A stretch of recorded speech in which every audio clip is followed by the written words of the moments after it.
Senior صحافی اور تجزیہ کار سہیل وڑیچ کے مطابق عامی اکثر حیران ہوتا ہے کہ اڈیالہ میں ہر کوئی عمران خان سے ملتا ہے، مگر بیچارے پارٹی کے وائس چیئرمین شاہ محمود قریشی کے نہ کسی ملاقاتی کا نام سننے میں آتا ہے، نہ تحریک انصاف کے چیئرمین یا ان کے نامزد کردہ رہنماؤں اور وکیلوں نے کبھی ملتانی مخدوم کا نام بھولے سے بھی لیا ہے۔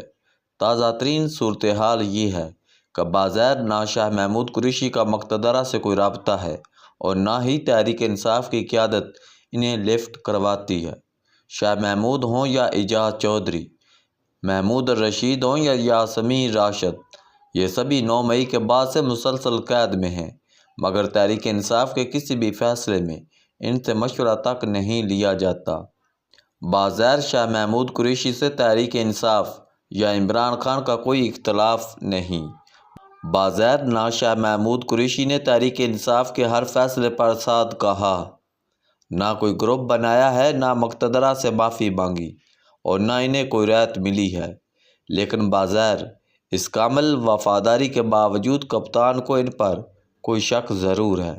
یہی وجہ ہے کہ شاہ محمود قریشی کو غیر ضروری طور پر نظر انداز کیا جا رہا ہے۔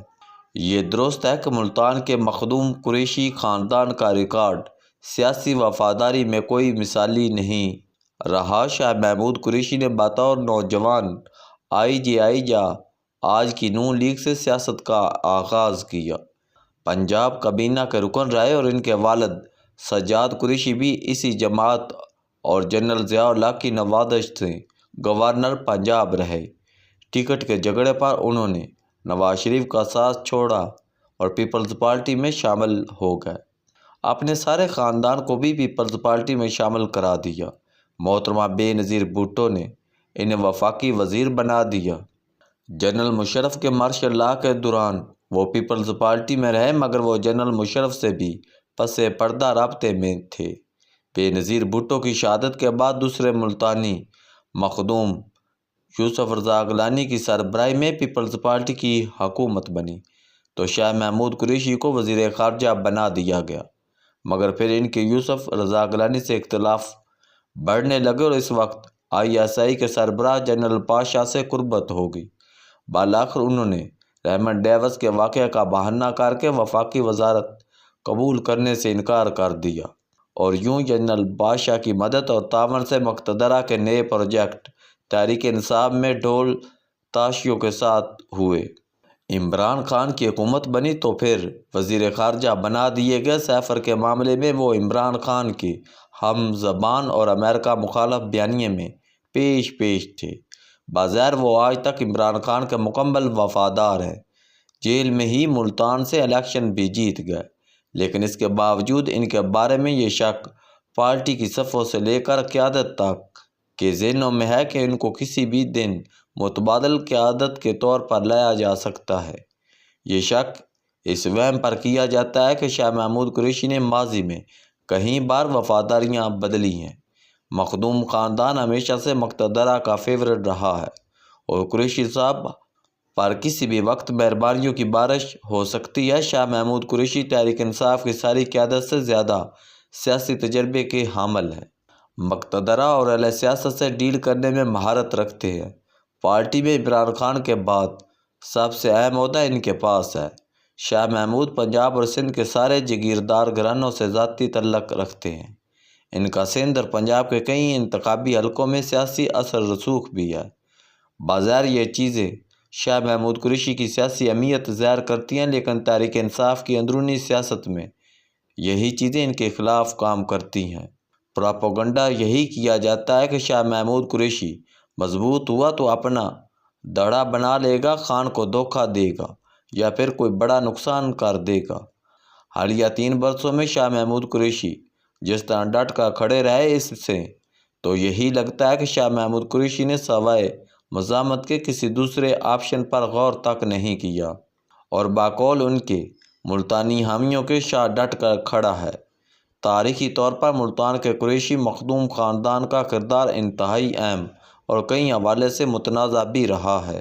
اس سہروردی خاندان کو مسلم حکمرانوں کے شیخ الاسلام رہنے کا اعزاز بھی حاصل رہا ہے۔ ان پر یہ الزام بھی ہے کہ 1857 کی جنگ آزادی میں انہوں نے انگریزوں کا ساتھ دیا۔ آزادی کے سرمایہ رائے احمد خان کھرل کے خلاف لابی کرنے اور پھر اس کی شہادت و ناکامی میں اس وقت کے مخدوم شاہ محمود قریشی کا بڑا ہاتھ تھا۔ حالیہ شاہ محمود قریشی کا نام اپنے بزرگ کے نام پر رکھا گیا تھا۔ دوسری طرف سکھوں نے ملتان پر حملہ کیا تو ملتان کے قریشی مخدوم نے مسلم نواب آف ملتان مظفر خان کی پشت پناہی کی۔ بوڑھا نواب مظفر خان اپنے جوان بیٹوں اور بیٹی سمیت شہید ہو گیا۔ نواب نے اپنی وصیت میں اپنی قبر اس دروازے پر بنانے کو کہا، یہاں سے حضرت زکریا ملتانی کے دربار پر سلام کرنے والوں کو نواب مظفر خان کی قبر پر پاؤں رکھ کر گزرنا پڑتا ہے۔ گویا سکھوں کے خلاف مزاحمت میں مخدوم قریشی کا کردار تاریخی تھا۔ شاہ محمود قریشی کا المیہ یہ لگتا ہے کہ قربانیاں دینے کے باوجود کپتان خان اور ان کے اندھے عقیدت مند ان پر اعتبار کرنے کو تیار نہیں۔ حالانکہ شاہ محمود قریشی کو موقع دیا جاتا تو وہ کوئی نہ کوئی سیاسی راستہ نکال لیتے۔ وہ ARD میں بھی سرگرم رہے ہیں اور انہیں سیاسی جوڑ توڑ کا بہت تجربہ ہے۔ تحریک انصاف ملک کی مقبول جماعت ضرور ہے، مگر وہ ایک تو وہ ریاست کو قبول نہیں، دوسرا اس کی قیادت میں کوئی ایک بھی معقول شخص نہیں جو حالات کو معمول پر لانے کا فن یا ہنر جانتا ہو۔ سب کے سب نمبر بناتے ہیں۔ اپنی جھوٹی لڑائیوں سے کپتان کو جیل میں بند رکھنے کا انتظام کر رکھا ہے۔ گالیاں یہ نکالتے ہیں، غصہ کپتان پر نکلتا ہے۔ یہ کیسے حامی ہیں یا وفادار ہیں جن کے پاس خان کو تکلیف دینے کے علاوہ کوئی راستہ ہی نہیں؟ یا تو یہ سارے عقل سے عاری ہیں کہ خان کو نکالنے میں ناکام ہیں، یا پھر یہ سارے اس قدر عقل مند ہیں کہ خان کو باہر ہی نہیں آنے دیتے، کیونکہ خان باہر آ گیا تو روز ٹی وی پر شکلیں دکھانے والوں کو غائب ہونا پڑے گا۔ ٹرمپ کارڈ تو گیا، اس سے پہلے عدالتی کارڈ، جرنیل card, IMF card, opposition card, دھرنا کارڈ سب ناکام ہو چکے۔ اب شاہ محمود کارڈ آزما کر دیکھ لیں۔